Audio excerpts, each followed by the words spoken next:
Hi, xin chào tất cả mọi người. Chào mừng mọi người đã quay lại với kênh Kim Ngân Official. Và hôm nay chị sẽ khui thùng hàng mới nhập về nha.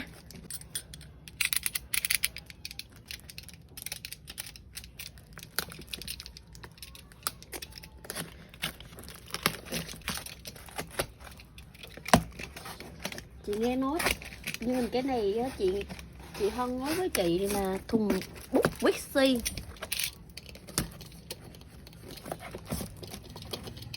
Nhưng mà vẫn không biết đó là những mẫu gì. Hôm nay chị sẽ khui thử cho mấy em xem ha. Thùng này chị nhận lâu rồi. Wow, hộp bút Wixi cực kỳ xịn sò luôn. Mở sao luôn ta.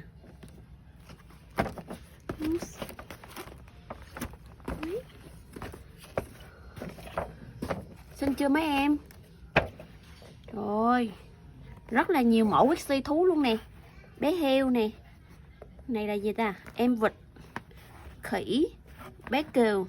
Đây là những mẫu mới ở bên chị nè. Cực kỳ xinh luôn. Cái này thì bọn chị vẫn chưa cập nhật giá, cho nên sẽ có một video báo giá sau nha. Còn cái này chỉ là một thùng hàng unbox thôi. Bây giờ cũng tới mùa đi học rồi, tới ngày khai giảng rồi. Bạn nào mà vừa thích Wixi này và có thể học hành thì có thể vào shop của chị mua nha. Cực kỳ xinh luôn. Rồi chị để ra một bên.